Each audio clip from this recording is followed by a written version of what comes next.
போதைப் பொருள் வழக்கில் கைதான நடிகர் மன்சூர் அலிகான் மகன் உள்ளிட்ட 7 பேர் புழல் சிறையில் அடைக்கப்பட்டனர்.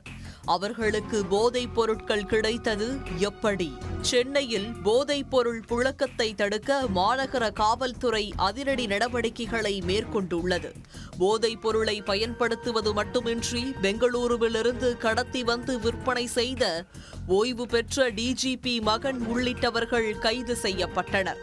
அவர்களோடு தொடர்புடைய நைஜீரிய கும்பலையும் போலீசார் சிறையில் அடைத்தனர். அதன் உச்சமாக மெத்தபெட்டமைன் போதைப் பொருள் விற்பனையில் ஈடுபட்ட 4 போலீசார் கைது செய்யப்பட்டு சிறையில் அடைக்கப்பட்டுள்ளனர். போதை கும்பலுடன் தொடர்புடைய திரைத்துறையினர் மீதும் போலீஸ் கண்காணிப்பு தீவிரமடைந்துள்ளது. அந்த வகையில் நடிகர் மன்சூர் அலிகான் மகன் போதைப் பொருள் வழக்கில் கைதாகி இருப்பது சினிமா வட்டாரத்தில் அதிர்ச்சியை ஏற்படுத்தியிருக்கிறது. சென்னை ஜே நகர் பகுதியில் கடந்த மாதம் 3ஆம் தேதி போதைப் பொருள் விற்பனைக்காக வந்த கல்லூரி மாணவன் கார்த்திகேயனை ஜே நகர் போலீசார் கைது செய்தனர். விசாரணையில் ரெடிட் ஆன்லைன் ஆப் மூலமாக போதைப் பொருளை வாங்கி பயன்படுத்தி வந்ததோடு அதிக விலைக்கு விற்பனை செய்ததும் தெரிய வந்தது. அவர் கொடுத்த தகவலின் அடிப்படையில் மந்தைவெளியை சேர்ந்த அரவிந்த் பாலாஜி, கூடுவாஞ்சேரியை சேர்ந்த வத்சல், மறைமலை நகரை சேர்ந்த திரிசன் சம்பத், ஆருணி உள்ளிட்ட 10 பேரை கைது செய்து சிறையில் அடைத்தனர். இந்த போதைப் பொருள் கும்பலுடன் தொடர்பில் இருந்த நடிகர் மன்சூர் அலிகானின் மகன் அலிகான் துக்ளக் மற்றும் அவரது 6 நண்பர்களை ஜே நகர் போலீசார் அதிரடியாக கைது செய்து சிறையில் அடைத்துள்ளனர். அதில் அலிகான் துக்ளக் கார்த்திகேயனிடமிருந்து ஓஜி கஞ்சா போன்ற போதைப் பொருட்களை வாங்கி பயன்படுத்தியது தெரிய வந்தது. குறிப்பாக மருத்துவ சோதனையின் அடிப்படையில் நிரூபணமாகியுள்ளது. மேலும் துக்ளக் அலிகான் அவரது நண்பர்களுடன் இணைந்து பிற நண்பர்களுக்கும் வாங்கி கொடுத்ததும் தெரிய வந்தது. இந்த கும்பலுடன் நடிகர் மன்சூர் அலிகான் மகனுக்கு தொடர்பு ஏற்பட்டது எப்படி என்பது குறித்த அதிர்ச்சி தகவல்களையும் போலீசார் வெளியிட்டுள்ளனர்.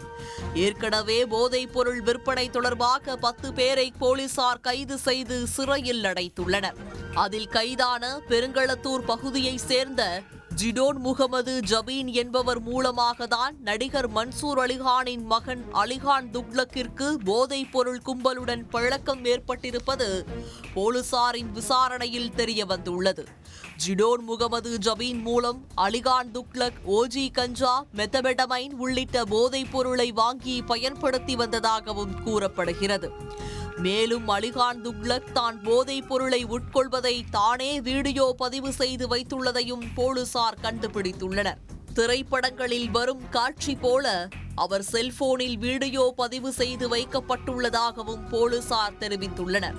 நாளடைவில் அலிகான் துக்ளக் தான் பயன்படுத்தி வந்த போதைப் பொருளை தனது நண்பர்களுக்கு விற்பனை செய்து தொழிலாகவே மாற்றியதும் தெரிய வந்துள்ளது. இதையடுத்து கைது செய்யப்பட்ட மன்சூர் அலிகான் மகன் உள்ளிட்ட 7 பேரும் அம்பத்தூர் நீதிமன்றத்தில் ஆஜர்படுத்தப்பட்டனர். அவர்களுக்கு 15 நாள் நீதிமன்ற காவல் வழங்கி அம்பத்தூர் நீதித்துறை நடுவர் பரம்வீர் உத்தரவிட்டார். இதையடுத்து அனைவரும் புழல் சிறையில் அடைக்கப்பட்டனர். தமிழ்நாட்டில் அப்புறம் என்ன வெங்காயம் போதை ஒழிக்கிறீங்க? நீங்கள் இந்த மன்சூர் அலிகான் பையங்கவும் நீங்கள் பிளாஸ் பண்ணுறீங்க. ஆனால் இது எத்தனை குழந்தைகள் இப்படி பாதிக்கும்? இவன் குடிச்சா எடுத்தானா எடுக்கலையா அது தெரியாது. அவன் சிகரெட்டு கூட குடிப்பார், எனக்கு இத்தனை வருஷமாக தெரியாது. நானே அந்த கம்பத்தை கஞ்சாவை நடிக்கிறதுக்காக ஒரு இலையை வச்சு இப்படியுமே இப்போ 800 கோடிக்கு மேலே இங்கே கிளாம்பாக்கத்தில் பிடிச்சாங்களே, என்ன பண்ணாங்க? எப்படி அவ்வளோ பெருசு வந்துச்சு? 2000 கோடிக்கு ரயில்வே ஸ்டேஷன் பக்கம் ஏதோ பிடிச்சாங்க. அது என்ன மெத்தப்பட்டின்னு என்னது வாயில் கூட வரமாட்டேங்குதுப்பா. மெத்தப்பட்டின்னு ஏதோ ஒரு மெத்த தான் நமக்கு தெரியுது. விசாரணைக்கு முழுமையாக அலிகான் ஒத்துழைக்கவில்லை என்றும் அவரை போலீஸ் காவலில் எடுத்து விசாரணை நடத்த இருப்பதாகவும் ஜே நகர் போலீசார் தெரிவித்துள்ளனர். கைது செய்யப்பட்ட அலிகான் துக்ளக் கடந்த 2019ஆம் ஆண்டு நடிகர் மன்சூர் அலிகான் இயக்கத்தில் வெளியான கடமான் பாறை படத்தில் கதாநாயகனாக நடித்துள்ளார் என்பதும் குறிப்பிடத்தக்கது.